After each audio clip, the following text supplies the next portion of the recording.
अस्सलाम वालेकुम। हालिया कुछ दिनों से एक खबर जो पूरी दुनिया की मीडिया की गर्दिश रही, वो थी अफ़गानिस्तान के ऊपर तालिबान का कंट्रोल। ये कंट्रोल पहली दफ़ा नहीं है, पहले भी 1995 से 2001 तक तालिबान अफ़गानिस्तान पर हुकूमत कर चुके हैं। तो अब खैर ये उनका एक नया इरा है। तो जब सदर जो बाइडन से एक प्रेस कॉन्फ्रेंस के दौरान पूछा गया कि क्या आप अफ़गानिस्तान में अपनी हार को तस्लीम करते हैं, तो उन्होंने इससे इनकार कर दिया। उन्होंने कहा कि जिन मकासद के लिए वो 2001 में दाखिल हुए थे अफ़गानिस्तान में, उन्होंने वो हासिल कर लिए। लेकिन फिर भी वो कहीं न कहीं अपनी शिकस्त का इज़हार ज़रूर कर गए।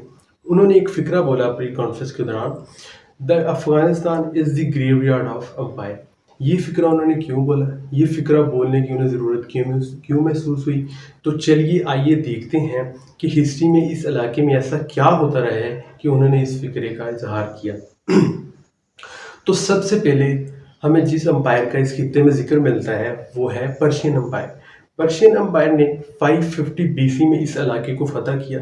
इस इलाके को फ़तह करके उन्होंने 6 प्रोविंसेस में डिवाइड कर दिया। हर प्रोविंसेस को एक गवर्नर कंट्रोल करता था और इस तरह यहाँ पे एक निज़ाम चलता था। लेकिन इसके कुछ देर बाद 330 बीसी में अलेक्जेंडर ने जब पर्शियन एम्पायर को ही फ़तह करना शुरू किया, तो इसने इस इलाके को भी उनसे ले लिया। तो उसने भी इस इलाके पे अपनी नई हुकूमत कायम की। तो इसी तरह फिर यही इलाका था जलालाबाद, और जलालाबाद से खैबर पास, जहाँ से वो इंडिया में दाखिल हुआ था।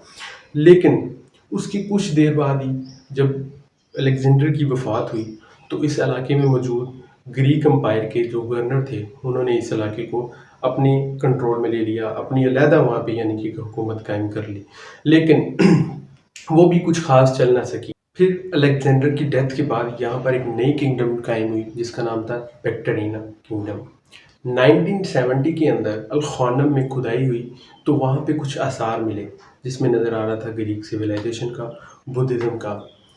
तो उससे ज़ाहिर होता है कि इस इलाके के ऊपर ग्रीक्स ने भी हुकूमत कर रखी है। तो जब ईरान में ससानियों की हुकूमत कायम हुई, तो उन्होंने फर्स्ट सेंचुरी ऑफ एडी में इस इलाके को फ़तह किया और यहाँ पर अपनी हुकूमत कायम की।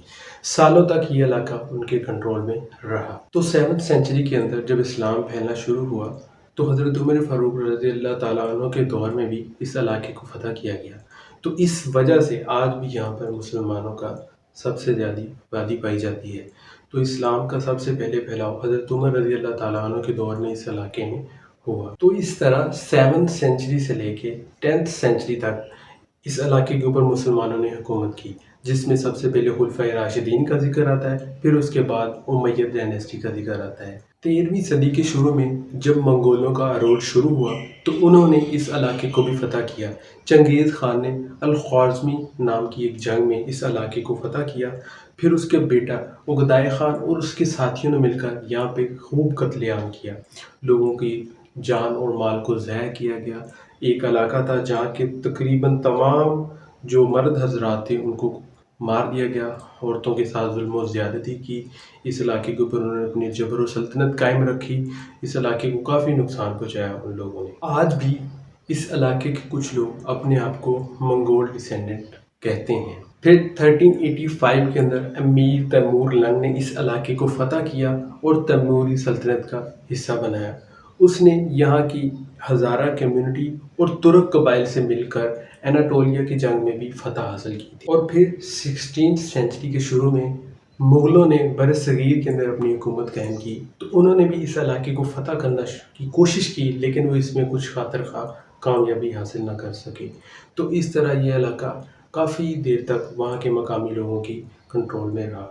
फिर 19वीं सेंचुरी के अंदर जब महाराजा रणजीत सिंह ने पंजाब में अपनी हुकूमत कायम की, तो उसने भी इस इलाके को फ़तह करने की कोशिश की। एक जंग हुई जिसमें महाराजा रणजीत सिंह और उसके अपोनेंट थे अमीर दोस्त खां। उस जंग के दौरान महाराजा रणजीत सिंह ने अमीर दोस्त खां को गिरफ़्तार किया और इस इलाके को अपने कंट्रोल में लेने की कोशिश की, लेकिन वो भी यहाँ पे कुछ खातिर ख़्वाह अपने पाँव चबा ना सका। जब ब्रिटिश एम्पायर ने बरसगीर के अंदर अपनी हुकूमत कायम की, तो उन्होंने भी इस इलाके को 3 दफ़ा फ़तह करने की कोशिश की। तो 3 दफ़ा उनकी अफ़गानिस्तान के साथ लड़ाई हुई, जिसे हम एंग्लो वॉर के नाम से जानते हैं। पहली जंग 1838 से 1842 तक हुई وہ اس علاقے کو فتح نہ کر سکے اور انہیں شکست کا سامنا کرنا پڑا۔ اس کے بعد 1870 سے لے کے 1880 تک انہوں نے اس علاقے کو دوبارہ فتح کرنے کی کوشش کی، لیکن وہ دوبارہ پھر اس میں کچھ خاطر خواہ سروائیو نہ کر سکے۔ تو انہوں نے ان کے ساتھ ایک سرحد قائم کی جس کو ہم ڈیورنٹ لائن کے نام سے جانتے ہیں۔ اور جب ورلڈ وار 1 کے بعد رشین امپائر کا خاتمہ ہوا تو رشیا کے اندر سوویت یونین کا قیام ہوا۔ 1929 کے اندر سوویت یونین نے اس علاقے کے اوپر اس وجہ سے حملہ کیا کہ یہاں پر کافی ایتھنک گروپس بن چکے تھے، جن میں سے ایک گروپ کے سربراہ تھے حبیب اللہ خاقانی۔ سوویت یونین نے 1929 کے اوپر اس گروپ کے اوپر حملہ کیا اور حبیب اللہ خاقانی کا خاتمہ ہوا اور کابل میں اس گروپ کا قبضہ ختم ہوا۔ 1977 کے اندر سوویت یونین نے دوبارہ اپنی فوجیں اس ملک میں داخل کی۔ ان کی دوبارہ اس ملک میں فوجیں داخل کرنے کی وجہ یہ تھی کہ یہاں پہ ایک ڈیموکریٹک ریپبلک آف افغانستان کے نام سے حکومت قائم تھی۔ وہاں کے پرائم منسٹر کو بار بار عوام کی طرف سے مسائل سے دوچار ہونا پڑ رہا تھا۔ اس کی وجہ یہ تھی کہ اس حکومت نے سوویت یونین کے کہنے پر یہاں پر ڈیفرنٹ قانون لاگو کیے تھے جو یہاں کی عوام نے ماننے سے انکار کر رکھے تھے۔ تو سوویت یونین نے دوبارہ اس علاقے کو اپنے قبضے میں لیا۔ تقریباً 1980 تک سوویت یونین اس علاقے میں رہی، لیکن وہ کچھ خاطر خواہ کامیابی حاصل نہ کر سکی۔